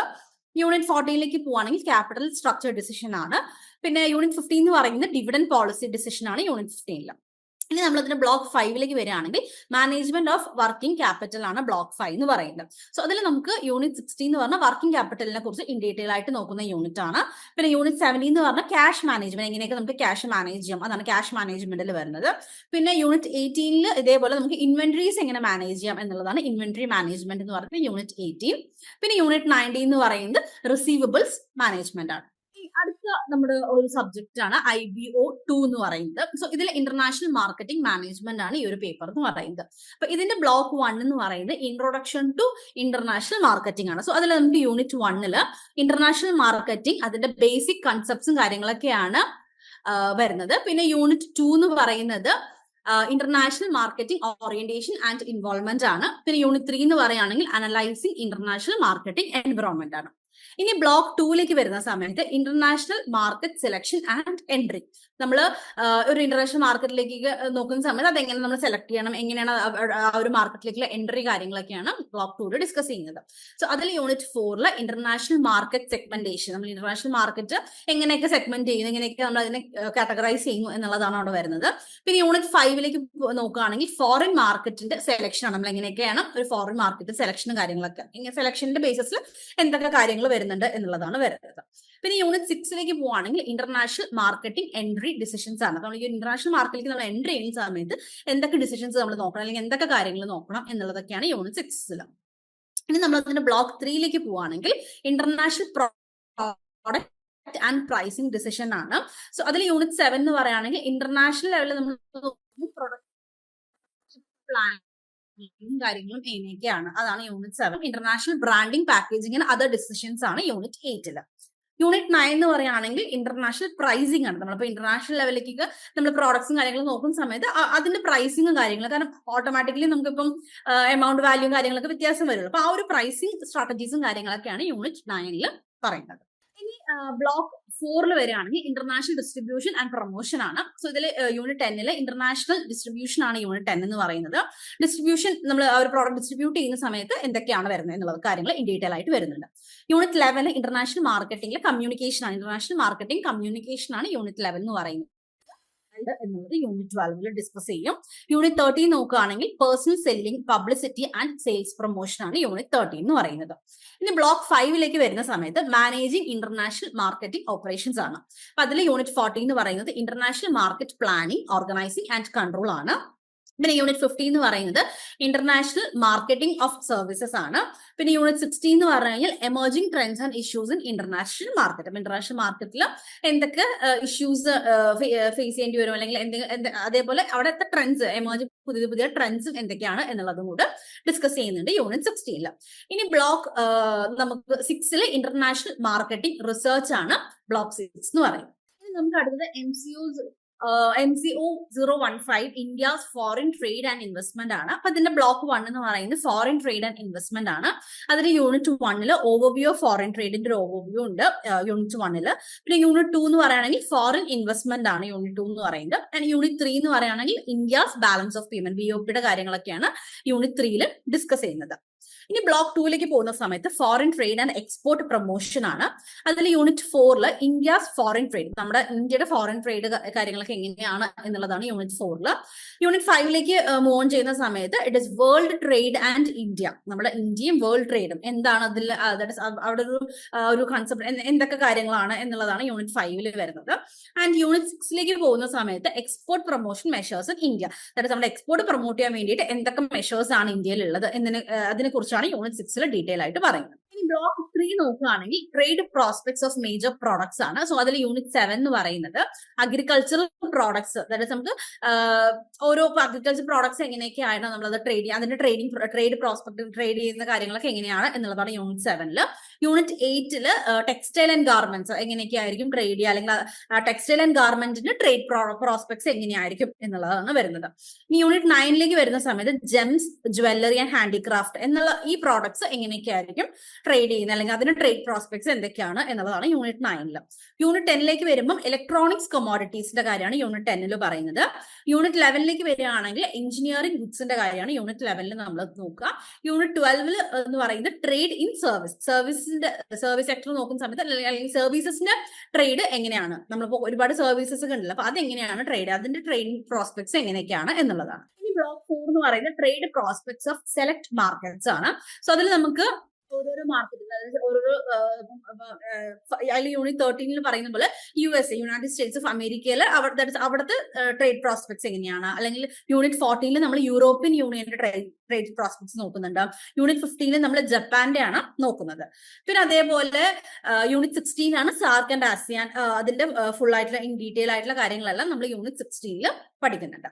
പിന്നെ യൂണിറ്റ് 17 എന്ന് പറയുകയാണെങ്കിൽ വെസ്റ്റ് ഏഷ്യന്റെ അവിടുത്തെ ട്രേഡ് പ്രോസ്പെക്ട്സും കാര്യങ്ങളൊക്കെയാണ് നമ്മൾ യൂണിറ്റ് 17 ഡിസ്കസ് ചെയ്യുന്നത്. എൻവിറോൺമെന്റ് എന്ന് പറയുന്നത്, സോ ഇതിൽ നമുക്ക് ബ്ലോക്ക് 1 എന്ന് പറയുന്നത് കൺസെപ്റ്റ്സ് ആൻഡ് ഡയമെൻഷൻസ് ആണ്. സോ അതിൽ യൂണിറ്റ് 1 എന്ന് പറയുന്നത് introduction to international business environment ആണ് വരുന്നത്. യൂണിറ്റ് 2 എന്ന് പറയുകയാണെങ്കിൽ തിയറീസ്, നമ്മൾ ഇന്റർനാഷണൽ ട്രേഡിലുള്ള തിയറീസ്, ഒരുപാട് തിയറീസ് ഉണ്ട്, ആ തിയറീസ് ഇൻ ഡീറ്റെയിൽ ആയിട്ട് പഠിക്കുന്നതാണ് യൂണിറ്റ് 2. ഇനി യൂണിറ്റ് 3 എന്ന് പറയുകയാണെങ്കിൽ നമ്മൾ ബാലൻസ് ഓഫ് പേയ്മെന്റിനെ കുറിച്ചാണ്, BOP കുറിച്ചാണ് നമ്മൾ യൂണിറ്റ് 3 പഠിക്കുന്നത്. പിന്നെ യൂണിറ്റ് 4 വരികയാണെങ്കിൽ ട്രേഡ് പോളിസിയിൽ നമ്മൾ യൂസ് ചെയ്യുന്ന ഇൻസ്ട്രുമെന്റ്സ് എന്തൊക്കെയാണ്, അതാണ് നമ്മൾ, അതായത് ഇൻസ്ട്രുമെന്റ്സ് ഓഫ് ട്രേഡ് പോളിസി, അതാണ് നമ്മൾ യൂണിറ്റ് 4 ഡീറ്റെയിൽ ആയിട്ട് പഠിക്കുക. ഇനി ബ്ലോക്ക് 2 നമ്മൾ മൂവ് ഓൺ ചെയ്യുമ്പോൾ it is globalisation, process and forces. So അതിൽ യൂണിറ്റ് 5 ഫസ്റ്റ്ലി നമുക്ക് ഗ്ലോബലൈസേഷന്റെ ഒരു ഓവർവ്യൂ ആണ് യൂണിറ്റ് 5 നമുക്ക് പഠിക്കാനുള്ളത്. പിന്നെ യൂണിറ്റ് 6 നോക്കുമ്പോൾ ഇന്റർനാഷണൽ ഇൻവെസ്റ്റ്മെന്റ് ആണ് യൂണിറ്റ് 6 വരുന്നത്. പിന്നെ യൂണിറ്റ് 7 എന്ന് പറയുകയാണെങ്കിൽ ട്രാൻസ്നാഷണൽ കോർപ്പറേഷൻ ആണ്. പിന്നെ യൂണിറ്റ് 8 എന്ന് പറയുന്നത് ടെക്നോളജി ട്രാൻസ്ഫർ ആണ് യൂണിറ്റ് 8 എന്ന് പറയുന്നത്. ഇതിന്റെ ബ്ലോക്ക് 3 എന്ന് പറയുകയാണെങ്കിൽ world trading systems and institutions ആണ്. സോ അതിൽ നമുക്ക് യൂണിറ്റ് 9 വേൾഡ് ട്രേഡിനെ കുറിച്ചാണ് ഡിസ്കസ് ചെയ്യുന്നത്. അപ്പം എന്താണ് വേൾഡ് ട്രേഡ്, അതിൽ എന്തൊക്കെ ഇൻ ഡീറ്റെയിൽ ആയിട്ട് തന്നെയാണ് ആ ഒരു വേൾഡ് ട്രേഡിനെ കുറിച്ച് യൂണിറ്റ് 9 വരുന്നത്. പിന്നെ യൂണിറ്റ് 10 മൾട്ടിലാറ്ററൽ ട്രേഡിംഗ് സിസ്റ്റത്തെ കുറിച്ചാണ് യൂണിറ്റ് 10 ഡിസ്കസ് ചെയ്യുന്നത്. യൂണിറ്റ് 11 എന്ന് പറയുകയാണെങ്കിൽ റീജിയണൽ ഇക്കണോമിക് ഗ്രൂപ്പിംഗ്സ് ആണ് യൂണിറ്റ് 11 വരുന്നത്. പിന്നെ യൂണിറ്റ് 12 എന്ന് പറയുകയാണെങ്കിൽ ഇന്റർനാഷണൽ കൊമോഡിറ്റി അഗ്രിമെന്റ്സ് ആണ് യൂണിറ്റ് 12. പിന്നെ വരുന്നത് യൂണിറ്റ് 13 ഇന്റർനാഷണൽ ഫിനാൻഷ്യൽ ഇൻസ്റ്റിറ്റ്യൂഷൻസ് ആണ് യൂണിറ്റ് 13 വരുന്നത്. ഇനി ബ്ലോക്ക് 4 എന്ന് പറയുന്നത് ലീഗൽ എൻവിറോൺമെന്റ് ആണ്. അപ്പൊ അതിൽ നമുക്ക് യൂണിറ്റ് 14 ലീഗൽ ഫ്രെയിംവർക്ക്, ഈ ഫോറിൻ ട്രേഡിന്റെ ഒരു ലീഗൽ ആയിട്ടുള്ള കാര്യങ്ങൾ എന്തൊക്കെയാണ്, അല്ലെങ്കിൽ ലീഗൽ ഫ്രെയിംവർക്ക് ആണ് യൂണിറ്റ് 14 ഡിസ്കസ് ചെയ്യുന്നത്. പിന്നെ യൂണിറ്റ് 15 പോകുന്ന സമയത്ത് നമുക്ക് the proper law of contract or the lex causae, അതാണ് നമ്മൾ യൂണിറ്റ് 15 ഡിസ്കസ് ചെയ്യുന്നത്. പിന്നെ യൂണിറ്റ് 16 പോവുകയാണെങ്കിൽ settlement of international trade disputes, നമുക്ക് എന്തെങ്കിലും ഡിസ്പ്യൂട്ട്സും കാര്യങ്ങളൊക്കെ വരുമ്പോൾ അതിന്റെ സെറ്റിൽമെന്റും കാര്യങ്ങളും എങ്ങനെയാണ് എന്നുള്ളതാണ് യൂണിറ്റ് 16 വരുന്നത്. ഇനി ബ്ലോക്ക് 5 എന്ന് പറയുകയാണെങ്കിൽ കോണ്ടംപററി ഡെവലപ്മെന്റ്സ് ആൻഡ് ഇഷ്യൂസ് ആണ്. അപ്പൊ അതിൽ യൂണിറ്റ് 17 ഇന്റർനാഷണൽ ട്രേഡ് ആൻഡ് എൻവറോൺമെന്റിനെ കുറിച്ചാണ് യൂണിറ്റ് 17 പറയുന്നത്. Unit 18 international trade in services ആണ് യൂണിറ്റ് 18 വരുന്നത്. പിന്നെ യൂണിറ്റ് 19 നോക്കുകയാണെങ്കിൽ ഇന്റർനാഷണൽ ബിസിനസ് എത്തിക്സ്, നമ്മൾ ബിസിനസ് എത്തിക്സ് നമുക്കറിയാം വളരെ ഇമ്പോർട്ടന്റ് ആയിട്ട് വേണ്ടതാണ്. സോ ഇന്റർനാഷണൽ ബിസിനസ് റിലേറ്റ് ചെയ്യുമ്പോൾ എങ്ങനെയൊക്കെയാണ് എത്തിക്കലി നമ്മൾ എന്തൊക്കെയാണ് ചെയ്യേണ്ടത് എന്നുള്ളതാണ് യൂണിറ്റ് 19. യൂണിറ്റ് 20 എന്ന് പറയുകയാണെങ്കിൽ ഇ കൊമേഴ്സ് അല്ലെങ്കിൽ ഇലക്ട്രോണിക് കൊമേഴ്സ് ആണ് യൂണിറ്റ് 20 ഡിസ്കസ് ചെയ്യുന്നത്. ഇനി അടുത്തൊരു സബ്ജക്ട് എന്ന് പറയുന്നത് IBO 6 ആണ്, ഇന്റർനാഷണൽ ബിസിനസ് ഫിനാൻസ് ആണ്. അപ്പൊ ഇതിൽ നമുക്ക് ബ്ലോക്ക് 1 ഇന്റർനാഷണൽ ഫിനാൻഷ്യൽ സിസ്റ്റത്തെ കുറിച്ചാണ് ബ്ലോക്ക് 1 വരുന്നത്. അതിൽ നമുക്ക് unit 1 international monetary system and institutions ഉണ്ട്. അതാണ് യൂണിറ്റ് 1 ഡീറ്റെയിൽ ആയിട്ട് പോകുന്നത്. പിന്നെ യൂണിറ്റ് 2 എന്ന് പറയുകയാണെങ്കിൽ ഇന്റർനാഷണൽ ഫിനാൻഷ്യൽ മാർക്കറ്റ് ആണ് യൂണിറ്റ് 2 വരുന്നത്. പിന്നെ യൂണിറ്റ് 3 എന്ന് പറഞ്ഞാൽ ഇന്റർനാഷണൽ ബാങ്കിങ്ങിനെ കുറിച്ചാണ് യൂണിറ്റ് 3 പറയുന്നത്. പിന്നെ യൂണിറ്റ് 4 എന്ന് പറയുകയാണെങ്കിൽ ഇന്റർനാഷണൽ ട്രാൻസാക്ഷൻസും അതേപോലെ ബാലൻസ് ഓഫ് പേയ്മെന്റ് ആണ് യൂണിറ്റ് 4 ഡിസ്കസ് ചെയ്യുന്നത്. ഇനി അതിന്റെ ബ്ലോക്ക് 2, ഈ ഒരു പേപ്പറിന്റെ block 2 foreign exchange risk management ആണ് ബ്ലോക്ക് 2. സോ അതിൽ നമുക്ക് ഫസ്റ്റ് നമുക്ക് ഫോറിൻ എക്സ്ചേഞ്ച് മാർക്കറ്റ് എന്താണ് എന്നുള്ളതാണ് യൂണിറ്റ് 5 ഡിസ്കസ് ചെയ്യുന്നത്. പിന്നെ യൂണിറ്റ് 6 പോകുന്ന സമയത്ത് determination and forecasting of exchange rate, നമ്മളിപ്പോൾ അതിന്റെ എക്സ്ചേഞ്ച് റേറ്റ് ഒക്കെ എങ്ങനെയാണ് ഫോർകാസ്റ്റ് ചെയ്യുന്നത്, അത് എങ്ങനെ ഡിറ്റർമൈൻ ചെയ്യുന്നു എന്നുള്ള കാര്യങ്ങളൊക്കെയാണ്. പിന്നെ യൂണിറ്റ് 7 കറൻസി റിസ്ക് മാനേജ്മെന്റ് ആണ് യൂണിറ്റ് 7 വരുന്നത്. Unit 8 measuring and managing transaction exposure. Unit 9 എന്ന് പറയുകയാണെങ്കിൽ measuring and managing translation and economic exposures ആണ് യൂണിറ്റ് 9. അടുത്തത് IBO 6 ഇന്റർനാഷണൽ ബിസിനസ് ഫിനാൻസിന് ബ്ലോക്ക് 3 ആണ്. അപ്പൊ ഇതിൽ നമുക്ക് ഇൻവെസ്റ്റിംഗ് ഇൻ ഫോറിൻ ഓപ്പറേഷൻസ് ആണ് ബ്ലോക്ക് 3 എന്ന് പറയുന്നത്. അപ്പൊ അതിൽ യൂണിറ്റ് 10 എന്ന് പറയുന്നത് corporate strategy and foreign direct investment ആണ്. പിന്നെ യൂണിറ്റ് 11 എന്ന് പറയുന്നത് ഇന്റർനാഷണൽ പ്രോജക്ട് അപ്രൈസൽ ആണ്. പിന്നെ യൂണിറ്റ് 12 എന്ന് പറയുകയാണെങ്കിൽ cost of capital four foreign investments വേണ്ടിയിട്ടുള്ള കോസ്റ്റ് ഓഫ് ക്യാപിറ്റലും കാര്യങ്ങൾ അതിനെ കുറിച്ചൊക്കെ ഡിസ്കസ് ചെയ്യുന്നത്. യൂണിറ്റ് 13 പറയുകയാണെങ്കിൽ പൊളിറ്റിക്കൽ റിസ്ക്കും പിന്നെ ടാക്സ് ആസ്പെക്ട്സും കാര്യങ്ങളൊക്കെയാണ് യൂണിറ്റ് 13 വരുന്നത്. ഇനി ബ്ലോക്ക് 4 നമ്മൾ മൂവ് ഓൺ ആകുമ്പോൾ അത് ഫിനാൻസിങ് ഇന്റർനാഷണൽ ഓപ്പറേഷൻസ് ആണ് ബ്ലോക്ക് 4 എന്ന് പറയുന്നത്. അപ്പൊ അവിടെ യൂണിറ്റ് 14 നമുക്ക് ഗ്ലോബൽ ക്യാപിറ്റൽ സ്ട്രക്ചർ ഡിസൈനും കാര്യങ്ങളൊക്കെയാണ് യൂണിറ്റ് 14 വരുന്നത്. പിന്നെ യൂണിറ്റ് 15 എന്ന് പറയുകയാണെങ്കിൽ ഇന്റർനാഷണൽ ക്യാഷ് മാനേജ്മെന്റ് എങ്ങനെയൊക്കെയാണ് എന്നുള്ളതാണ് യൂണിറ്റ് 15 വരുന്നത്. ആൻഡ് യൂണിറ്റ് 16 എന്ന് പറയുകയാണെങ്കിൽ ഫോറിൻ ട്രേഡ് ഫിനാൻസിങ് ആണ് യൂണിറ്റ് 16 എന്ന് പറയുന്നത്. ആൻഡ് യൂണിറ്റ് 17 എന്ന് പറഞ്ഞാൽ പ്രോജക്ട് എക്സ്പോർട്ട് ഫിനാൻസിങ് ആണ് യൂണിറ്റ് 17. ഇനി വരുന്നത് നമ്മുടെ മെയിൻ ആയിട്ടുള്ള ഒരു നമ്മുടെ ഒരു സബ്ജക്ട് എന്ന് തന്നെ പറയാം. That is MCOP 001, that is project ആണ്. അപ്പൊ ഈ ഒരു കോഴ്സ് പറയുകയാണെങ്കിൽ 6 ക്രെഡിറ്റ് വരുന്നതാണ് ഈ ഒരു കോഴ്സ്, ദാറ്റ് ഇസ് ഈ ഒരു നമ്മുടെ പേപ്പർ എന്ന് പറയുന്നത്. And 4th semester of the MCOM and MCOM online പ്രോഗ്രാംസിനെല്ലാം ഈ ഒരു പേപ്പർ നമുക്ക് കമ്പൽസറി ആയിട്ട് വരുന്നുണ്ട്. അപ്പം ഇതെന്ന് പറയുകയാണെങ്കിൽ ദാറ്റ് ഇസ് ഇത് നമുക്ക് ഈ ഒരു പ്രോജക്റ്റിന് അഡീഷണൽ ആയിട്ടുള്ള സ്റ്റഡി മെറ്റീരിയൽസോ കാര്യങ്ങളോ ഒന്നും പ്രൊവൈഡ് ചെയ്യുന്നതായിരിക്കും. ദാറ്റ് ഇസ് ഇതിൽ മെയിൻലി നമ്മൾ സെലക്ട് ചെയ്യുന്ന ഗൈഡ് അല്ലെങ്കിൽ നമ്മുടെ സൂപ്പർവൈസറുടെ ഗൈഡൻസിലായിരിക്കും നമ്മൾ ഈ പ്രോജക്റ്റും കാര്യങ്ങളും കംപ്ലീറ്റ് ചെയ്യുന്നത്. അപ്പം ഇതിൽ നമുക്ക് മെയിൻലി നമ്മൾ ശ്രദ്ധിക്കേണ്ട കാര്യം എന്ന് പറയുകയാണെങ്കിൽ നമ്മുടെ ഏരിയ ഓഫ് ഇൻട്രസ്റ്റ് ഏതാണ്, ആ ഒരു ഏരിയനെ റിലേറ്റ് ചെയ്തിട്ടുള്ള അല്ലെങ്കിൽ ടോപ്പിക്സ് ഒക്കെ നമുക്ക് ചൂസ് ചെയ്യാം. ദാറ്റ് ഇസ് മാർക്കറ്റിംഗോ ഫിനാൻസോ അല്ലെങ്കിൽ HR, international business, accounting and transaction, ഇതുപോലുള്ള ഡിഫറെന്റ് ഓരോരുത്തരുടെയും താല്പര്യമുള്ള ഒരു ഏരിയാസ് ഒക്കെ ഉണ്ടാവുമല്ലോ. സോ ആ ഒരു ഏരിയയിലായിരിക്കും നമ്മൾ ഈ ഒരു ടോപ്പിക്കും കാര്യങ്ങളും ചൂസ് ചെയ്യേണ്ടത്. And ഇതിന്റെ നമുക്ക് ഈ ഒരു പ്രോജക്റ്റിന്റെ ഒരു ഓവറോൾ ആയിട്ടുള്ള ഒരു ഔട്ട്ലൈൻ നമുക്ക് നോക്കാം. സോ MCOP 001 പ്രോജക്ട്, ഇതിന്റെ മെയിൻ ആയിട്ട് ഈ ഒരു പ്രിപ്പറേഷൻ, ആ ഒരു പ്രോജക്ട് പ്രിപ്പറേഷന്റെ പ്രോസസ്സും അല്ലെങ്കിൽ ഇതേപോലെ പ്രോജക്ട് സിനോപ്സിസിന്റെ സബ്മിഷനും കാര്യങ്ങളൊക്കെയാണ് നമ്മൾ ഒന്ന് പറഞ്ഞു പോകുന്നത്. ഫസ്റ്റ് നമ്മൾ ഒരു ടോപ്പിക് നമ്മൾ സെലക്ട് ചെയ്യുന്നുണ്ട്, പിന്നെ നമുക്ക് അതിൽ ഒരു ഗൈഡിനെ നമ്മൾ സെലക്ട് ചെയ്യണം, ആൻഡ് അതിനുശേഷം നമ്മൾ ഒരു പ്രോജക്ട് സിനോപ്സിസ് പ്രിപ്പയർ ചെയ്യണം. ഓക്കെ, അപ്പൊ ഈ ഒരു സിനോപ്സിസ് നമ്മൾ പ്രിപ്പയർ ചെയ്തിട്ട് ഇത് നമ്മൾ എന്ത് ചെയ്യുന്നുണ്ട്, സബ്മിറ്റ് ചെയ്യാണ് ചെയ്യുന്നത്. ആൻഡ് അതിനുശേഷം നമ്മൾ ഈ ഒരു ഫീഡ്ബാക്കും കാര്യങ്ങളൊക്കെ നമ്മളവിടെ, അതായത് നമ്മൾ സബ്മിറ്റ് ചെയ്ത് കഴിഞ്ഞാൽ നമുക്ക് ലേണർക്ക് എന്ത് ചെയ്യും, ഇതിന്റെ ഒരു ഫീഡ്ബാക്ക്, ഒരു കമ്മ്യൂണിക്കേഷൻ അവിടെ ഉണ്ടാവും. അതിനുശേഷം നമ്മൾ എന്ത് ചെയ്യുന്നുണ്ട്, ഈ ഒരു എന്തെങ്കിലും മാറ്റങ്ങൾ വരുത്തണം അല്ലെങ്കിൽ അങ്ങനെ എന്തെങ്കിലും ഒരു കമ്മ്യൂണിക്കേഷൻ വരികയാണെങ്കിൽ അതിന്റെ ബേസിസിൽ നമ്മൾ എന്ത് ചെയ്യണം, റീസബ്മിഷൻ, പ്രോജക്ട് സിനോപ്സിസ് നമ്മൾ റീസബ്മിറ്റ് ചെയ്യാണ് ചെയ്യുന്നത്. പിന്നെ വരുന്നത് പ്രോജക്ട് റിപ്പോർട്ടാണ്, അതായത് റിപ്പോർട്ട് സബ്മിഷൻ അല്ലെങ്കിൽ ഡെസർട്ടേഷൻ സബ്മിഷൻ. ഡെസർട്ടേഷൻ എന്ന് നമ്മളതിന് പറയാറുണ്ട്. സോ ഇതിൽ നമുക്ക് മെയിൻ ആയിട്ട് ഈ ഒരു പ്രോജക്ട് റിപ്പോർട്ട് നമ്മൾ പ്രിപ്പയർ ചെയ്യും. ഈ പ്രോജക്ട് റിപ്പോർട്ടിനാണ് നമ്മൾ ഡെസർട്ടേഷൻ എന്ന രീതിയിൽ പറയുന്നത്. ഈ ഒരു പ്രോജക്ട് റിപ്പോർട്ട് നമ്മൾ പ്രിപ്പയർ ചെയ്യണം ഫസ്റ്റ് ഓഫ് ഓൾ. അതിനുശേഷം നമ്മൾ അതിന്റെ ഒരു കുറച്ച് സ്ട്രക്ചേഴ്സ് നമ്മളത് ഫോളോ ചെയ്താൽ ആ ഒരു നല്ല രീതിയിൽ ഒരു സ്ട്രക്ചേർഡ് രീതിയിലായിരിക്കണം ഈ ഒരു പ്രോജക്ട് റിപ്പോർട്ട് നമ്മൾ പ്രിപ്പയർ ചെയ്യേണ്ടത്. അപ്പൊ അതിനും അതിൻ്റെതായിട്ടുള്ള രീതിയിൽ തന്നെ ആയിരിക്കണം ഒരു റിപ്പോർട്ട് പ്രിപ്പയർ ചെയ്യേണ്ടത്. അതിനുശേഷം നമ്മൾ ഈ ഒരു റിപ്പോർട്ട് എന്ത് ചെയ്യണം, സബ്മിറ്റ് ചെയ്യാണ് ചെയ്യുന്നത്. സോ ഈ ഒരു രീതിയിലാണ് ഓവറോൾ ആയിട്ട് ഇതിന്റെ ഒരു സ്റ്റെപ്പും അല്ലെങ്കിൽ ഒരു പ്രോസസ് എന്ന് പറയുന്നത്. സോ ഓവറോൾ ആയിട്ട് നമുക്ക് ഇത്രയും പേപ്പേഴ്സ് ആണ് ഈ ഒരു സെക്കൻഡ് ഇയറിൽ നിങ്ങൾക്ക് പഠിക്കാനുള്ളത്. അതിന്റെ കൂടെ നമുക്ക് ഇമ്പോർട്ടന്റ് ആയിട്ട് കണക്കാക്കേണ്ട ഒരു 6 ക്രെഡിറ്റ് വരുന്ന പ്രോജക്റ്റും കൂടെ നമുക്ക് ഈ ഒരു വർഷം ചെയ്യാനുണ്ട്. സോ ഇത്രയാണ് സിലബസിൽ ബേസ് ചെയ്തിട്ടുള്ള കാര്യങ്ങൾ. സോ ഇനി നിങ്ങളുടെ കോഴ്സ് കംപ്ലീഷനും അല്ലെങ്കിൽ അസൈൻമെന്റ് കാര്യങ്ങളൊക്കെ സ്നേഹ മാം ഡിസ്കസ് ചെയ്യുന്നതായിരിക്കും. So over to you Sneha ma'am. Okay, നമ്മളിപ്പോ ഇത്രയും നേരം കണ്ടത് നിങ്ങളുടെ കോഴ്സ് എങ്ങനെ, നമ്മളുടെ ആ ഒരു സബ്ജക്ട്സുകൾ ഏതൊക്കെയാ, അതെങ്ങനെയാണെന്ന് ഒക്കെയുള്ള കുറച്ച് ഡീറ്റെയിൽസ് ആയിരുന്നു. ഇൻ ഡീറ്റെയിൽഡ് ആയിട്ട് അനുഷ മാം കറക്റ്റ് ക്ലിയർ ആയിട്ട് പറഞ്ഞിട്ടുണ്ട്. നമുക്ക് മൊത്തത്തിൽ 2 സെമസ്റ്റേഴ്സ് ആണ് ഈ സെക്കൻഡ് ഇയറിലും പഠിക്കാനുള്ളത്. അപ്പൊ അതിൻ്റെ അകത്ത് വരുന്ന സബ്ജക്ട്സുകൾ ഏതൊക്കെയാണ്, അതിനകത്തെ ബ്ലോക്കുകളൊക്കെ നമ്മൾ ഡിസ്കസ് ചെയ്തു. അതേപോലെ തന്നെ നമുക്ക് വരുന്ന മെയിൻ ആയിട്ടുള്ള ഒരു കാര്യമാണ് പ്രൊജക്ട് എങ്ങനെ ചെയ്യണം, അല്ലെങ്കിൽ അതിന്റെ ഒരു സ്റ്റെപ്സും കാര്യങ്ങളൊക്കെ ഒരു ജനറൽ ഒരു ഐഡിയയും തന്നിട്ടുണ്ട്. അപ്പൊ ഇനി നമ്മൾ നോക്കാൻ പോകുന്നത് നമ്മുടെ പ്രോഗ്രാം കംപ്ലീഷന്റെ ഭാഗമായിട്ട് നമ്മൾ ചെയ്യുന്ന ബാക്കി സ്റ്റെപ്സ്. അതായത് ഓൾറെഡി നിങ്ങൾ ഫസ്റ്റ് ഇയറിൽ ചെയ്ത കാര്യങ്ങൾ തന്നെയാണ് നമ്മുടെ അസൈൻമെന്റ്സും TE എക്സാമും. അതിനെ റിലേറ്റ് ചെയ്ത കാര്യങ്ങളാണ് നോക്കാൻ പോകുന്നത്. ഫസ്റ്റ് ഓഫ് ഓൾ നമുക്ക് വേണ്ടുന്നത് എന്താണ്, അസൈൻമെന്റ്സ് നമുക്ക് ഓരോ സബ്ജക്ട്സിനും മിനിമം ഒരു അസൈൻമെന്റ് വെച്ച് നമ്മൾ മസ്റ്റായിട്ട് നമ്മുടെ സ്റ്റഡി സെന്ററിൽ സബ്മിറ്റ് ചെയ്യേണ്ടതുണ്ട്. ഓൾറെഡി നമുക്കറിയാം നിങ്ങൾ 2 സെമ്മിലും വെച്ചവരായിരിക്കും. പക്ഷെ എങ്കിലും ഒന്നും കൂടെ ഒന്ന് റിമൈൻഡ് ചെയ്യുകയാണ്, നമ്മൾ ഈ ഒരു സെക്കൻഡ് ഇയറിലും സെയിം പ്രോസസ്സിൽ തന്നെ എന്താണ്, ജാനുവരി സൈക്കിളിൽ ആണ് നിങ്ങൾ രജിസ്റ്റർ ചെയ്യുന്നതെങ്കിൽ, അല്ലെങ്കിൽ ഇപ്പൊ നിങ്ങൾ കറന്റ് ജൂലൈയിൽ ഇപ്പം രജിസ്റ്റർ ചെയ്തവരായതുകൊണ്ട് തന്നെ നിങ്ങളുടെ തേർഡ് സെം ഈ ഒരു ഡിസംബറിൽ എഴുതാൻ പോവുക. അപ്പൊ നിങ്ങളുടെ അസൈൻമെന്റ്സ് വെക്കേണ്ടത് ഒരു സെപ്റ്റംബർ ഒക്ടോബർ സമയത്തെ ആ ഒരു സബ്മിഷൻ ടൈമിലാണ് നമ്മൾ എന്ത് ചെയ്യുക, ഈ ഒരു സബ്മിഷൻ ചെയ്യുന്നത്. അതുപോലെ തന്നെ നെക്സ്റ്റ് ജൂൺ എക്സാം എഴുതുന്നവരാണെങ്കിലും നിങ്ങളുടെ ആ ഒരു മാർച്ച് ഏപ്രിൽ ടൈമിലെ സബ്മിഷൻ ഡ്യൂ ഡേറ്റിലായിരിക്കും നിങ്ങൾ സബ്മിറ്റ് ചെയ്യുന്നത്. അപ്പൊ ചെയ്യേണ്ടത്, നിങ്ങൾ ശ്രദ്ധിക്കേണ്ടത് കുറച്ച് കാര്യങ്ങൾ എന്താണ്, നിങ്ങളുടെ സ്റ്റഡി സെന്ററിൽ വേണ്ടി സബ്മിറ്റ് ചെയ്യാൻ.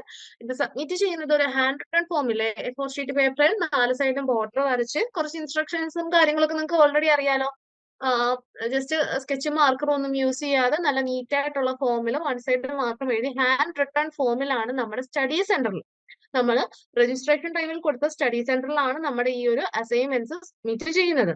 വൺസ് നമ്മൾ ഇത് സബ്മിറ്റ് ചെയ്ത് കഴിഞ്ഞാൽ തന്നെ നമ്മൾ എന്ത് ചെയ്യണം, അവിടെ നിന്ന് നമ്മുടെ സ്റ്റഡി സെന്റർ കോർഡിനേറ്റർ തരുന്ന ഒരു സ്ലിപ്പ് ഉണ്ട് അല്ലെ, അല്ലെങ്കിൽ നമ്മൾ അക്നോളജ്മെന്റ് സ്ലിപ്പ് എന്ന് പറഞ്ഞുകൊണ്ട് നിങ്ങൾ ഫില്ല് ചെയ്ത് കൊണ്ടുപോകാറുണ്ട്. അപ്പൊ അത് സൈൻ ചെയ്ത് അല്ലെങ്കിൽ അവിടുത്തെ സീലും സൈനും മേടിച്ച് തിരിച്ചു കൊണ്ടുവരാൻ, അല്ലെങ്കിൽ നിങ്ങളുടെ കൈവശം സൂക്ഷിക്കാൻ പ്രത്യേകം തന്നെ ശ്രദ്ധിക്കേണ്ടതുണ്ട്. ഇങ്ങനെ സബ്മിറ്റ് ചെയ്ത് 1 മന്തിനുള്ളിൽ അല്ലെങ്കിൽ 1 മന്ത് കഴിയുമ്പോൾ നമുക്ക് നമ്മുടെ അസൈൻമെന്റ്സ് വേണമെങ്കിൽ നമ്മുടെ സ്റ്റഡി സെന്റേഴ്സിൽ നിന്ന് റിട്ടേൺ എടുക്കാം. റിട്ടേൺ എടുക്കുന്ന അല്ലെങ്കിൽ ആഫ്റ്റർ വാല്യുവേഷൻ കിട്ടുന്ന നമ്മളുടെ ആ ഒരു അസൈൻമെന്റ്സിന് പറയുന്ന പേരാണ് TMA അല്ലെങ്കിൽ ട്യൂട്ടർ മാർക്ക് അസൈൻമെന്റ്സ് എന്ന്. അപ്പൊ എന്താണ്, നമ്മളുടെ ട്യൂട്ടേഴ്സ് ഓൾറെഡി വാല്യൂ ചെയ്ത് മാർക്ക് ചെയ്ത അസൈൻമെന്റ്സ് TMA എന്നാണ് അതിനെ സാധാരണ വിളിക്കുന്നത്. അപ്പൊ നമുക്ക് ഇനി ഇങ്ങനെ TMA ചെയ്താൽ ട്യൂട്ടർ മാർക്ക് അസൈൻമെന്റ്സിന് നമ്മൾക്ക് 40% അതിന്റെ എബോവ് മാർക്കില്ല എങ്കിൽ നമ്മൾ എന്തായിരിക്കും, സബ്ജക്റ്റിന്റെ അസൈൻമെന്റിന് ഫെയിൽ ആണ്. അപ്പൊ ആ ഒരു സബ്ജക്റ്റിന്റെ അസൈൻമെന്റ് വീണ്ടും ജയിക്കണമെങ്കിൽ എന്ത് ചെയ്യണം, ഓഫ് കോഴ്സ് നമ്മൾ റീറൈറ്റ് ചെയ്യേണ്ടി വരും. 40% അതിന്റെ എബോവ് ഇല്ല നമ്മുടെ മാർക്കെങ്കിൽ നമ്മളുടെ അസൈൻമെന്റ്സ് ഫെയിലും, അസൈൻമെന്റ്സ് റീറൈറ്റ് ചെയ്യേണ്ടി വരും. ഇൻ കേസ് അല്ലാത്ത സിറ്റുവേഷനിൽ നമ്മൾ നമ്മുടെ എക്സാംസ് എഴുതാൻ ക്വാളിഫൈഡ് ആയിരിക്കും. ഇത് ഇത്രയും കാര്യങ്ങൾ ഒന്നുകൂടെ ശ്രദ്ധിച്ചു കൊള്ളുക. പിന്നെ പ്രത്യേകിച്ച് നിങ്ങൾക്ക് ഇത് സബ്മിറ്റ് ചെയ്യുന്നതിന് മുമ്പ് അത്യാവശ്യം ജസ്റ്റ് ഒരു കോപ്പിയും കാര്യങ്ങളൊക്കെ എടുത്ത് വെക്കുക, അക്നോളജ്മെന്റ് സ്ലിപ്പ് സൈൻ ചെയ്ത് വെക്കുക, സ്റ്റഡി സെന്ററിലൊക്കെ തന്നെ കൊണ്ടുപോയി സബ്മിറ്റ് ചെയ്യുക. ഈ കാര്യങ്ങളൊക്കെ പൊതുവെ ഒന്ന് ശ്രദ്ധിച്ചോളൂ കേട്ടോ. Then നമുക്ക് വരുന്നതാണ് എക്സാംസ്. എക്സാംസും ഇതേപോലെ തന്നെ ജൂണും ഡിസംബറുമാണ് വരുന്നത്. ഇപ്പൊ കറന്റ് നമ്മൾ ഡിസംബർ എക്സാംസ് ആണ് എഴുതാൻ പോകുന്നത്. അപ്പൊ ഡിസംബർ എക്സാം എഴുതാൻ പോകുമ്പോൾ ഇതിന് വരുന്ന നോട്ടിഫിക്കേഷൻസ് കറക്റ്റ് ആയിട്ട് നോക്കി, അതായത് എക്സാം പോർട്ടൽ ഇപ്പൊ കറന്റ് ഓപ്പൺ ആണ്. അപ്പൊ ആ ഒരു ഓപ്പൺ ആവുന്ന ടൈമില് ഇപ്പൊ കറന്റ് ഡിസംബർ എക്സാമിന്റെ ആണ് ഓപ്പൺ ആയിരിക്കുന്നത്. അപ്പൊ ഡിസംബർ എക്സാം എഴുതുന്ന അല്ലെങ്കിൽ ഡിസംബറിൽ നമ്മൾ തേർഡ് സെം എഴുതാൻ പോകുമ്പോൾ എന്ത് ചെയ്യുക, ഇപ്പൊ കറന്റ് അപ്ലൈ ചെയ്തെങ്കിൽ മാത്രമേ ഡിസംബർ എക്സാംസ് എഴുതാൻ പറ്റൂ. ജൂൺ എക്സാം എഴുതുന്നവരാണെങ്കിൽ അതുമായിട്ട് ബന്ധപ്പെട്ട് നമ്മുടെ ഫെബ്രുവരി മാർച്ച് ടൈമിൽ തരുന്ന ആപ്ലിക്കേഷൻസ് വേണം നമ്മൾ സബ്മിറ്റ് ചെയ്യാൻ. ഇപ്പൊ നിലവിൽ ഓപ്പൺ ആയിട്ട് നിൽക്കുന്നത് നമ്മുടെ ഡിസംബർ എക്സാമിന് വേണ്ടിയുള്ളതാണ്. അപ്പൊ നമ്മുടെ അതാത് സമയത്തെ ലേറ്റസ്റ്റ് ആയിട്ട് വരുന്ന അല്ലെങ്കിൽ കറണ്ട് ആപ്ലിക്കേഷൻസ് വെച്ച് സബ്മിറ്റ് ചെയ്താണ് അതാത് സെമ്മിൽ നമ്മൾ എക്സാംസ് എഴുതുക. ജൂൺ സൈക്കിളും ഡിസംബർ സൈക്കിളിനും വേണ്ടി സെപ്പറേറ്റ് ആപ്ലിക്കേഷൻ ഫോംസ് കാര്യങ്ങളെല്ലാം നമ്മുടെ യൂണിവേഴ്സിറ്റി സൈറ്റിൽ വരും. നമ്മൾ നോട്ടിഫൈ ചെയ്യുകയും ചെയ്യും. കറക്റ്റ് ആ ഒരു പ്രോപ്പർ സ്റ്റെപ്സ് ഫോളോ ചെയ്ത് നിങ്ങൾ ആപ്ലിക്കേഷൻസ് ഓൺ ടൈമിൽ പ്രോംപ്റ്റ് ആയിട്ട് നിങ്ങൾ സബ്മിറ്റ് ചെയ്യാൻ നോക്കുക. എങ്കിൽ മാത്രമേ നിങ്ങളുടെ ഏറ്റവും നിയറസ്റ്റ് ആയിട്ടുള്ള സെന്റേഴ്സിൽ ഏറ്റവും മാക്സിമം പേർപ്പസ് അറ്റൻഡ് ചെയ്യാൻ പറ്റൂ. ഒറ്റ ആപ്ലിക്കേഷനെ വെക്കാൻ പറ്റത്തുള്ളൂ. നമ്മൾക്ക് ഏറ്റവും കൂടുതൽ പേപ്പേഴ്സ് എഴുതാൻ പറ്റുന്ന ഏറ്റവും നിയറസ്റ്റ് ആയിട്ടുള്ള സെന്റർ നോക്കി വേണം നിങ്ങൾ സെലക്ട് ചെയ്യാൻ. അപ്പം ഇതിനകത്തും ശ്രദ്ധിക്കേണ്ട കുറച്ച് കാര്യങ്ങൾ എന്ന് പറയുന്നത് എന്തായിരിക്കും? അപ്പൊ ഈ ഒരു സൈക്കിൾ നിങ്ങൾക്ക് ഇപ്പൊ പ്രാക്ടിക്കൽസും ഒന്നും ഇല്ല, പകരം എന്താണ് പ്രൊജക്റ്റ് ആണ് വരുന്നത്. ആ പ്രൊജക്റ്റിനും ആ ഒരു ടൈം ലിമിറ്റ് ഉണ്ട്. ആ ടൈം ലിമിറ്റ് സിനോപ്സിസ് സബ്മിറ്റ് ചെയ്യാൻ ഒരു ഡേറ്റ് ഉണ്ട്. ഇപ്പൊ നിങ്ങൾക്ക് ഫോർത്ത് സെമ്മിൽ ആയതുകൊണ്ടാണ് ചില സെന്റേഴ്സിൽ ഇപ്പൊ തേർഡ് സെമ്മിൽ സ്റ്റാർട്ട് ചെയ്യാൻ പറയും പ്രൊജക്ട്. അപ്പൊ അങ്ങനെയാണ് എങ്കിൽ ഈ ഒരു അസൈൻമെന്റ് സബ്മിഷന്റെ ഡേറ്റ് തന്നെ ആയിരിക്കും ഏകദേശം നിങ്ങളുടെ റീജിയണൽ സെന്ററിൽ നിന്ന് സബ്മിഷൻ ഡേറ്റ്. റീജിയണൽ സെന്ററിലാണ് നമ്മളുടെ പ്രൊജക്ടിന്റെ സിനോപ്സിസ് സബ്മിറ്റ് ചെയ്യുന്നതും മെയിൻ പ്രൊജക്ട് നമ്മൾ ഡൽഹിക്ക് അയച്ചു കൊടുക്കുകയുമാണ് ചെയ്യുന്നത്. അപ്പൊ നമ്മുടെ റീജിയണൽ സെന്ററിൽ എന്നാണോ സിനോപ്സിസ് സബ്മിറ്റ് ചെയ്യുന്ന ലാസ്റ്റ് ഡേറ്റ് പറയുന്നത്, ആ കറക്റ്റ് ലാസ്റ്റ് ഡേറ്റിന് മുമ്പായിട്ട്, ഡ്യൂ ഡേറ്റിന് മുമ്പായിട്ട് തന്നെ നമ്മൾ എന്ത് ചെയ്യുക, നമ്മുടെ പ്രൊജക്ടിന്റെ സിനോപ്സിസ് സബ്മിറ്റ് ചെയ്യാൻ ശ്രദ്ധിക്കുക. അത് പ്രത്യേകം ശ്രദ്ധിക്കുക. നമ്മുടെ അസൈൻമെന്റ്സ് സ്റ്റഡി സെന്ററിലും പ്രൊജക്ടിന്റെ സിനോപ്സിസ് നമ്മുടെ റീജിയണൽ സെന്ററിലുമാണ് സബ്മിറ്റ് ചെയ്യുന്നത്. മെയിൻ പ്രൊജക്ട് നമ്മൾ സബ്മിറ്റ് ചെയ്യുന്നത്, അതായത് ആഫ്റ്റർ അപ്രൂവിംഗ് ദ സിനോപ്സിസ് നമ്മൾ എന്ത് ചെയ്യും, മെയിൻ പ്രൊജക്ട് അല്ലെങ്കിൽ നമ്മുടെ ഡെസർട്ടേഷൻ ചെയ്യും അല്ലെ. ഡെസർട്ടേഷൻ ചെയ്യുന്നത് നമ്മൾ നേരെ യൂണിവേഴ്സിറ്റി ഡൽഹിക്കാണ് നമ്മൾ പോസ്റ്റൽ ത്രൂ അയക്കുന്നത്. ഇത് ഇത്രയും മെയിൻ ആയിട്ട് നിങ്ങൾ ഓർത്തിരുന്നോളൂ. ഓരോന്നും എവിടൊക്കെയാണ് സബ്മിറ്റ് ചെയ്യുന്നത്. ആ ഒരു സമയത്ത് ഈ എക്സാമിന് മുമ്പ് അല്ലെങ്കിൽ ആ ഒരു ഡ്യൂ ഡേറ്റിൽ തന്നെ ഈ ഒരു ബാക്കി പ്രോസസ്സും ചെയ്തോളുക. ഇനി നമുക്ക് അറിയാവുന്ന പോലെ തന്നെ നമ്മളുടെ എക്സാമിന് മിനിമം മാർക്ക് കൊണ്ട് പാസ്സാകാൻ 40% ആണ് മാർക്ക് പറയുന്നത്. 40% അതിന്റെ എബോ ആണെങ്കിൽ ആ ഒരു പർട്ടിക്കുലർ സബ്ജക്റ്റിന് നമ്മൾ പാസ്സാകും. ഇൻ കേസ് 40% താഴെ ആണെങ്കിൽ ആ ഒരു സബ്ജക്റ്റിന് ഫെയിൽ ആകും. നമ്മൾ റീഅപ്പിയർ ചെയ്യേണ്ടി വരും നെക്സ്റ്റ് സൈക്കിൾ. അതായത് ഡിസംബർ എക്സാമിന് അങ്ങനെ പറ്റുന്നെങ്കിൽ നെക്സ്റ്റ് ജൂണിൽ നമ്മൾ എന്ത് ചെയ്യണം, അത് വീണ്ടും റൈറ്റ് ചെയ്യേണ്ടി വരും. നമ്മുടെ ഫൈനൽ റിസൾട്ട് മാറ്റുന്നത് എങ്ങനെയാണ്? അതായത് ഒരു സബ്ജക്റ്റിന് കിട്ടുന്ന അസൈൻമെന്റ് അല്ലെങ്കിൽ ട്യൂട്ടർ മാർക്ക് അസൈൻമെന്റ് മാർക്സിനെ നമ്മൾ 30 കൺവേർട്ട് ചെയ്യും. അതേപോലെ തന്നെ നമ്മൾ ടേം ആൻഡ് എക്സാമിന് കിട്ടുന്ന മാർക്കിനെ 40% കൺവേർട്ട് ചെയ്യും. അങ്ങനെ ഔട്ട് ഓഫ് 100 എന്ന രീതിയിലായിരിക്കും ഒരു സബ്ജക്റ്റിന് മാർക്ക് ലാസ്റ്റിൽ കണക്ക് കൂട്ടുന്നത്. അതായത് നമുക്ക് ആദ്യം തരുന്നത് അസൈൻമെന്റ് മാർക്സും തിയറി മാർക്സും സെപ്പറേറ്റ് ആയിട്ടാണ് ഇൻഡിവിജ്വലി തന്നെ നമ്മൾക്ക് പറയും. അത് കഴിഞ്ഞിട്ട് ഫൈനൽ ആ ഒരു പർട്ടിക്കുലർ സബ്ജക്റ്റിന്റെ സ്കോർ എന്ന് പറഞ്ഞുകൊണ്ട് നമുക്ക് കൺവേർട്ട് ചെയ്തെടുക്കുമ്പോൾ ഔട്ട് ഓഫ് 100 എന്ന രീതിയിൽ പറയുമല്ലോ. അപ്പൊ എങ്ങനെ വന്നേന്ന് വെച്ച് കഴിഞ്ഞാൽ അസൈൻമെന്റ് മാർക്സിന് 30 ടേമിന്റെ എക്സാമിന്റെ മാർക്കിന് 70 കൺവേർട്ട് ചെയ്ത് അല്ലെങ്കിൽ ഔട്ട് ഓഫ് 100 എന്ന രീതിയിലായിരിക്കും അവിടെ വരുന്നത്. ഇതൊക്കെയാണ് നമ്മുടെ സിലബസ് ബേസ്ഡ് അല്ലെങ്കിൽ നമ്മൾ പഠിക്കേണ്ടത്. അപ്പൊ ഇനി എങ്ങനെ ഇതൊക്കെ പഠിക്കും അല്ലെങ്കിൽ എങ്ങനെയാണ് ഇതൊക്കെ കവറപ്പ് ചെയ്യേണ്ടത്? അതിന് മെയിൻ ആയിട്ട് ഉള്ളതെന്ന് വെച്ച് കഴിഞ്ഞാൽ നമുക്ക് മോഡേൺ ടൂൾസ് ഇഷ്ടം പോലെ ഉണ്ട്. അതായത് ഇപ്പൊ ലേൺവൈസിന്റെ ആപ്പും കാര്യങ്ങളൊക്കെ എന്ന് പറയുന്നത് എന്താണ്, ഒരു മോഡേൺ ടൂൾസിന്റെ ഭാഗമായിട്ട് അല്ലെ. അപ്പൊ നമ്മുടെ മുന്നിൽ കൂടുതലായിട്ട് നല്ല രീതിയിലുള്ള മോഡേൺ ടൂൾസ് അവൈലബിൾ ആണ് ഇപ്പൊ കറന്റ്ലി ഇന്നത്തെ കാലഘട്ടത്തിൽ. അപ്പൊ അത് മാക്സിമം യൂട്ടിലൈസ് ചെയ്ത് നല്ലപോലെ ടെക് എനേബിൾഡ് ആയിട്ടുള്ള റിസോഴ്സസും സപ്പോർട്ട് സർവീസസും എല്ലാം ലേൺവൈസിൽ നിന്ന് പ്രൊവൈഡ് ചെയ്യുന്നുണ്ട്. അത് നിങ്ങൾ മാക്സിമം എഫക്റ്റീവ് ആയിട്ട് യൂട്ടിലൈസ് ചെയ്യാൻ നോക്കുക. നമ്മുടെ സ്റ്റഡി ഏറ്റവും സ്ട്രോങ്ങസ്റ്റ് ആയിട്ട് ഏറ്റവും ഇന്ററാക്റ്റീവ് ഫോമിലായിട്ട് കൺവേർട്ട് ചെയ്ത് നല്ല എഫക്റ്റീവ് റിസൾട്ട് ഉണ്ടാക്കാൻ നോക്കുക. അപ്പൊ അതിന് വേണ്ടുന്ന നമ്മുടെ മെയിൻ റിസോഴ്സസ് എന്ന് പറയുന്നത് നിങ്ങളുടെ റെക്കോർഡഡ് അല്ലെങ്കിൽ ലൈവ് വീഡിയോ ലെക്ചേഴ്സ് ഉണ്ട്. അത് നിങ്ങൾക്ക് ഓൾറെഡി അറിയാം, നമ്മളുടെ കണ്ടന്റിൽ അവൈലബിൾ ആയിട്ടുള്ളതാണ്. നമ്മളുടെ റെക്കോർഡഡ് വീഡിയോസ് ഉണ്ട്, ലൈവ് റെക്കോർഡ്സ് ഉണ്ട്, നിങ്ങളുടെ ലെക്ചർ വീഡിയോസും കാര്യം. ഇപ്പം വിത്ത് മെന്റർഷിപ്പിന്റെ അണ്ടറിലുള്ളവർക്കാണെങ്കിൽ നമ്മുടെ റിവിഷൻ ക്ലാസ്സസ് ഒക്കെ ഉണ്ട് അല്ലെ. അപ്പൊ റിവിഷൻ ക്ലാസ്സസ് ഉണ്ടെങ്കിൽ ഒന്നെങ്കിൽ അത് സൂമിൽ അറ്റൻഡ് ചെയ്യുകയും ചെയ്യാം. പിന്നെ അതിന്റെ ലൈവിന്റെ റെക്കോർഡും കിട്ടുന്നുണ്ട്. അപ്പൊ ഇതുപോലത്തെ വീഡിയോസ് മാക്സിമം നിങ്ങൾ യൂട്ടിലൈസ് ചെയ്യുക. എത്രയും പെട്ടെന്ന് തന്നെ ആ പോർഷൻസ് പെട്ടെന്ന് കവർ ചെയ്യുന്നുള്ള ഒരു രീതിയിൽ ഒന്നെങ്കിൽ നിങ്ങൾക്ക് സ്പീഡ് 1.5 ഒക്കെ സ്പീഡൊക്കെ കൂട്ടിയിട്ട് പെട്ടെന്ന് കവർ ചെയ്ത് ക്ലാസ്സസ് ഒക്കെ കേട്ട് പെട്ടെന്ന് ക്യാച്ച് ചെയ്യാൻ പറ്റും. പിന്നെ അതേപോലെ തന്നെ നമുക്ക് എഫക്റ്റീവ് ആയിട്ട് എടുക്കാൻ പറ്റുന്നതാണ് value added note. Value added note എന്ന് പറഞ്ഞാൽ ഷോർട്ട് നോട്ട്സ് ആണ്, ലാൻഡ് വൈസ് പ്രൊവൈഡ് ചെയ്യുന്നതാണ്. അതിൽ ലെക്ചർ നോട്ട്സ് പോലെ നിങ്ങൾക്ക് കാണാം. അപ്പൊ വീഡിയോസ് നോക്കി അല്ലെങ്കിൽ ഒരു ടെക്സ്റ്റ് ഫുൾ വായിക്കുന്നതിനെക്കാട്ടും പെട്ടെന്ന് ഒരു ഷോർട്ട് ഫോമിലൊക്കെ ചില നോട്ട്സും കാര്യങ്ങളൊക്കെ ഒന്ന് കാണുമ്പോൾ പെട്ടെന്ന് നമുക്ക് മൈൻഡിലോട്ട് കയറും. അപ്പൊ അങ്ങനത്തെ നോട്ട്സ് മാക്സിമം യൂട്ടിലൈസ് ചെയ്യുക. ദെൻ എക്സാം പീരിയഡ് അല്ലെങ്കിൽ എക്സാം ഗൈഡ് ബുക്ക് ഉണ്ട്, പ്രീവിയസ് ഇയർ ക്വസ്റ്റ്യൻ പേപ്പറിന്റെ ബേസിലുള്ള അല്ലെങ്കിൽ നമുക്ക് കുറച്ച് ക്വസ്റ്റ്യൻസ് അല്ലെങ്കിൽ ആ ഒരു പർട്ടിക്കുലർ ടോപ്പിക്കുമായിട്ട് റിലേറ്റ് ചെയ്തുള്ള ക്വസ്റ്റ്യൻസും അതിന്റെ ആൻസേഴ്സ് എഴുതേണ്ട ഒരു ഫോമും ഒക്കെ അവിടെ കാണും. അപ്പൊ ആ ഫയൽസ് മാക്സിമം യൂട്ടിലൈസ് ചെയ്യുക. അതേപോലെ തന്നെ അസൈൻമെന്റിന്റെ ആൻസർ ഗൈഡ് ബുക്കും ആപ്പിൽ അവൈലബിൾ ആണ് സ്റ്റോറിനകത്ത്. അപ്പൊ അതൊക്കെ നോക്കി നിങ്ങൾ എത്രത്തോളം നമ്മുടെ മുന്നിൽ എന്തൊക്കെ സോഴ്സ് കിട്ടുന്നോ അതിനെ മാക്സിമം യൂട്ടിലൈസ് ചെയ്ത് നമുക്ക് എത്രത്തോളം അതിൽ നിന്ന് സ്കോർ കൂട്ടാം അല്ലെങ്കിൽ നമുക്കത് എത്രത്തോളം പോസിറ്റീവായിട്ട് എടുക്കാം എന്ന രീതിയിൽ നമ്മുടെ സ്റ്റഡീസ് കൺവേർട്ട് ചെയ്യാൻ വേണ്ടി മാക്സിമം ശ്രദ്ധിക്കുക. ഇതിലുപരി നമ്മൾ പ്രൊവൈഡ് ചെയ്യുന്ന കുറെ ടൂൾസും സപ്പോർട്ട്സും എല്ലാം ഉണ്ട്. അതിൽ നിങ്ങൾക്ക് ഒരു ഭാഗമായ സംഭവങ്ങളൊക്കെയാണ് പല ഫസ്റ്റ് ഇയറിന്റെ സമയത്തൊക്കെ നിങ്ങൾ കുറച്ച് ഇതിന്റെയൊക്കെ ഭാഗമാണ്. സെക്കൻഡ് ഇയറിലും നിങ്ങൾക്ക് ഇത് തന്നെ പ്രൊവൈഡ് ചെയ്യുന്നുണ്ട്. അതായത് previous year question paper ultimate analysis PYQ എന്ന് പറഞ്ഞുകൊണ്ട് നിങ്ങൾ കണ്ടിട്ടുണ്ട് അല്ലെ, ലാസ്റ്റ് എക്സാം വരെ. ഇപ്പൊ കറന്റ് ഇപ്പൊ ഡിസംബറിലേക്ക് ചെയ്യുമ്പോൾ ഈ ഇപ്പൊ ലാസ്റ്റ് കഴിഞ്ഞ ജൂൺ എക്സാം വരെയുള്ള ക്വസ്റ്റ്യൻ പേപ്പർ വെച്ചിട്ട് ഡീറ്റെയിൽഡ് ആയിട്ടുള്ള ഒരു അനാലിസിസ് ആയിരിക്കും ക്വസ്റ്റ്യൻ പേപ്പർ അനാലിസിസ്.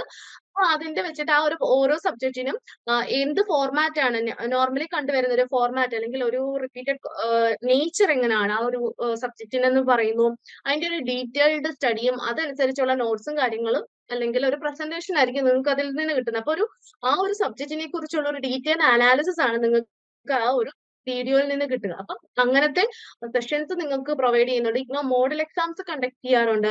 പിന്നെ എക്സാം ഹെൽപ്പ് ഡെസ്ക്, അതായത് ഇപ്പൊ കറന്റ് നടന്നുകൊണ്ടിരിക്കുന്ന പോലെ നിങ്ങൾക്ക് ഇപ്പൊ മെന്റേഴ്സിന്റെയോ LSIസിന്റെയോ ഹെൽപ്പ് കിട്ടുന്നു. അതിലുപരിയായിട്ട് നമുക്ക് ലാംഗ്വേജ് ഗൂഗിൾ ഫോം ഒക്കെ ഫില്ല് ചെയ്ത് നിങ്ങൾക്ക് ഹെൽപ്പ് ചെയ്യുന്നില്ലേ. അപ്പൊ അതേപോലെ എക്സാം രജിസ്ട്രേഷനുമായിട്ട് റിലേറ്റ് ചെയ്ത് എല്ലാവിധ ഹെൽപ്പും അസിസ്റ്റൻസും നമ്മൾ പ്രൊവൈഡ് ചെയ്യുന്നുണ്ട്. ഇംഗ്ലീഷ് എൻട്രീസ്മെന്റ് പ്രോഗ്രാമിന്റെ റെക്കോർഡഡ് വീഡിയോസ് ഒക്കെ നമുക്ക് ഓൾറെഡി ആപ്പിനകത്ത് അവൈലബിൾ ആണ്. നമ്മൾ നടന്ന സെഷൻസിന്റെ എല്ലാത്തിന്റെയും വീഡിയോസ് അവൈലബിൾ ആണ്. അതിൽ നിന്ന് നിങ്ങളുടെ വൊക്കാബുലറി കൂട്ടാനും അല്ലെങ്കിൽ ഇംഗ്ലീഷിലെ കോൺഫിഡൻസ് കൂട്ടാനും ഒക്കെ ഉള്ള കുറെ സെഷൻസ് അവൈലബിൾ ആണ്. നമ്മൾ സൗകര്യം അനുസരിച്ച് അത് മനസ്സിലാക്കി ട്രെയിൻ ചെയ്തെടുക്കാവുന്നതേ ഉള്ളൂ. കരിക്കുലർ ഇവന്റ്സ്, അതായത് നമുക്ക് പഠിത്തത്തെക്കാൾ ഉപരി നമ്മൾക്ക് കുറെ ഇവന്റ്സും കാര്യങ്ങളും കണ്ടക്ട് ചെയ്യാറുണ്ട്. ഇപ്പൊ കഴിഞ്ഞ ദിവസം ഓണത്തിന്റെ ആണെങ്കിലും അല്ലെങ്കിൽ ക്രിസ്മസോ ഇവന്റ്സോ കാര്യങ്ങളോ അല്ലെങ്കിൽ ഗാന്ധി ജയന്തി ഓരോന്ന് വരുമ്പോൾ ക്വിസ് കോമ്പറ്റീഷൻ ആയിരിക്കാം, സെലിബ്രേഷൻസ് ആയിരിക്കാം, കോമ്പറ്റീഷൻസ് ആയിരിക്കാം. ഇങ്ങനെ പല രീതിയിലും നമ്മൾ ഓരോ ഇവന്റ്സും എൻജോയ് ചെയ്യാറുണ്ട്, സെലിബ്രേറ്റ് ചെയ്യാറുണ്ട്. അതേപോലെ തന്നെ അപ്സ്കില്ലിംഗ് അല്ലെങ്കിൽ കരിയർ ഡെവലപ്മെന്റ് ഇനിഷ്യേറ്റീവ്സ് കണ്ടക്ട് ചെയ്യാറുണ്ട്. അപ്പൊ ഇതൊക്കെ നിങ്ങൾ മാക്സിമം യൂട്ടിലൈസ് ചെയ്യാനൊക്കെ. അപ്പൊ നമുക്ക് പഠിത്തവും പഠിത്തത്തിനപ്പുറവുമായിട്ട് കുറെ കാര്യങ്ങൾ നമുക്ക് സപ്പോർട്ടീവായിട്ട് കിട്ടും. അപ്പൊ അതെല്ലാം തന്നെ എഫക്റ്റീവായിട്ട് യൂട്ടിലൈസ് ചെയ്യാൻ ശ്രദ്ധിക്കുക. ദെൻ ഇതെല്ലാം വെച്ചിട്ട് നമ്മൾ എന്ത് ചെയ്യുക, ജസ്റ്റ് കണ്ടുകൊണ്ടിരിക്കാനല്ല, നമ്മൾ അത് മാക്സിമം യൂട്ടിലൈസ് ചെയ്ത് ലേൺ വേസ്മായിട്ട് എത്രത്തോളം കണക്റ്റീവായിട്ട് നിൽക്കാമോ ആ എത്രത്തോളം കണക്റ്റീവായിട്ട് നിന്നുകൊണ്ട് നിങ്ങൾ മാക്സിമം നല്ലൊരു റിസൾട്ട്, ഏറ്റവും ബെസ്റ്റ്, അപ്പൊ നമ്മളെ കൊണ്ട് പറ്റുന്നതിന്റെ ഏറ്റവും മാക്സിമം കിട്ടുന്ന രീതിയിൽ നിങ്ങൾ വർക്ക്ഔട്ട് ചെയ്യുക. അങ്ങനെ വർക്ക്ഔട്ട് ചെയ്താൽ മാത്രമേ നിങ്ങൾക്ക് നല്ലൊരു നാളെ അല്ലെങ്കിൽ നല്ലൊരു റിസൾട്ട് നമുക്ക് കിട്ടത്തുള്ളൂ. ജസ്റ്റ് പേയ്മെന്റ് ഒക്കെ ചെയ്തു അല്ലെങ്കിൽ ആപ്പൊക്കെ ആക്സസ് ഓപ്പൺ ആക്കി നിങ്ങൾക്ക് വെറുതെ ഇത് കണ്ടുകൊണ്ടിരുന്നിട്ട് കാര്യമില്ല. അപ്പൊ കുറെ സംഭവങ്ങൾ ഇതിനകത്തുണ്ട്. പക്ഷെ അത് എവിടൊക്കെയാണ്, എന്തൊക്കെയാണ്, അത് എങ്ങനെ യൂസ് ചെയ്യണം, എങ്ങനെ നമ്മുടെ സൗകര്യത്തിനനുസരിച്ച് യൂസ് ചെയ്യണം, അതിന്റെ സപ്പോർട്ടീവ് ആയിട്ട് എന്ത് അസിസ്റ്റൻസ് വേണമെങ്കിലും നിങ്ങളുടെ മെന്റേഴ്സോ LSIസോ എല്ലാം കൂടെ കാണും. അപ്പൊ അല്ലെങ്കിൽ എനിക്കിത് മനസ്സിലാകുന്നില്ല, ഇന്ന സിറ്റുവേഷൻസ് ആണ്, എന്തെങ്കിലും ഉണ്ടെങ്കിൽ നിങ്ങൾ അവരോട് കമ്മ്യൂണിക്കേറ്റ് ചെയ്യും. നിങ്ങളുടെ സിറ്റുവേഷൻസ് അവരോട് ഷെയർ ചെയ്ത് കഴിഞ്ഞാൽ അവർ അതനുസരിച്ചുള്ള സജഷൻസ് തരും, അതിനനുസരിച്ചുള്ള സപ്പോർട്ട് തരും. നിങ്ങൾ ഇങ്ങനെ ചെയ്യും, അപ്പൊ നിങ്ങളുടെ സാഹചര്യം അനുസരിച്ച് നിങ്ങൾക്ക് ഇതായിരിക്കും ബെറ്റർ വേ, അല്ലെങ്കിൽ ഈ ഒരു ഓപ്ഷൻ ആയിരിക്കും നിങ്ങൾക്ക് ബെറ്റർ വേ എന്ന് പറയുന്ന സമയത്ത് നിങ്ങൾക്ക് പലപ്പോഴും അത് പഠിച്ചെടുക്കാൻ അല്ലെങ്കിൽ കവറപ്പ് ചെയ്യാനുള്ള പുതിയൊരു ഐഡിയ കിട്ടും. അല്ലെങ്കിൽ എന്നെ കൊണ്ട് പറ്റും എന്നുള്ളൊരു പോസിറ്റീവ്നെസ് വരും. അപ്പൊ അങ്ങനത്തെ എഫക്റ്റീവ് ആയിട്ടുള്ള കമ്മ്യൂണിക്കേഷൻസും കാര്യങ്ങളും ഡൗട്ട് ക്ലിയറൻസും എല്ലാം തന്നെ ചെയ്യുക. ഒരിക്കലും മടിച്ചു മാറി നിൽക്കേണ്ട. ഏറ്റവും നല്ലൊരു എഫക്റ്റീവായിട്ട് അല്ലെങ്കിൽ നല്ലൊരു റിസൾട്ടിനായിട്ട് നമ്മൾ പഠിക്കുക. എല്ലാവർക്കും നല്ല രീതിയിൽ തന്നെ പഠിച്ചെടുക്കാനൊക്കെ പറ്റുന്നതാണ്. ഒരു കുഴപ്പമൊന്നുമില്ല. എല്ലാവിധമായ സപ്പോർട്ടീവ് ആയിട്ടുള്ള എല്ലാ ഡോക്യുമെന്റ്സും എല്ലാ കാര്യങ്ങളും നിങ്ങൾക്ക് പ്രൊവൈഡ് ചെയ്യുന്നുണ്ട്. അത് മാക്സിമം നിങ്ങൾ യൂട്ടിലൈസ് ചെയ്യാൻ നോക്കുക കേട്ടോ. ഇത്രത്തോളമാണ് നമുക്ക് ഇന്നത്തെ ഈ ഒരു സെഷനകത്ത് നോക്കാനുള്ളത്. നിങ്ങൾക്ക് എന്തെങ്കിലും ഡൗട്ട്സോ കാര്യങ്ങളോ എന്തെങ്കിലും ഉണ്ടോ? അതായത് നമ്മുടെ സിലബസും അസൈൻമെന്റ്സും ഒക്കെ ഓൾറെഡി ചെയ്തു. പിന്നെ പ്രോജക്റ്റിന്റെ കാര്യങ്ങളും ഓൾറെഡി നിങ്ങളോട് ഷെയർ ചെയ്തിട്ടുണ്ടായിരിക്കും മെന്റേഴ്സ് ഒക്കെ. അപ്പം എന്തെങ്കിലും ഡൗട്ട്സോ കാര്യങ്ങളോ ഉണ്ടെങ്കിൽ ചോദിക്കാം. എന്തെങ്കിലും ഉണ്ടെങ്കിൽ അല്ലെങ്കിൽ മെന്റേഴ്സിനോട് LSSനോട് ചോദിച്ച് ക്ലിയർ ചെയ്യുക കേട്ടോ. ഓക്കെ, എന്നാ ഡൗട്ട്സ് ഒന്നും ഇല്ലെങ്കിൽ നമുക്ക് വൈൻഡ് അപ്പ് ചെയ്യാം. അപ്പം okay, thank you for joining. എന്തെങ്കിലും ഇതുമായിട്ടോ അല്ലെങ്കിൽ നിങ്ങളുടെ ക്ലാസ്സുമായിട്ടോ എന്തുണ്ടെങ്കിലും നമ്മളോട് കറക്റ്റ് ആയിട്ട് പ്രോപ്പർ ആയിട്ട് കമ്മ്യൂണിക്കേറ്റ് ചെയ്യുക. എന്തുണ്ടെങ്കിലും കണക്ട് ചെയ്യുക. നിങ്ങളുടെ കൂട്ടത്തില് നല്ല റിസൾട്ടിന് വേണ്ടി നമ്മളും കൂടെ ഉണ്ട്. Wish you all the best. Thank you for joining.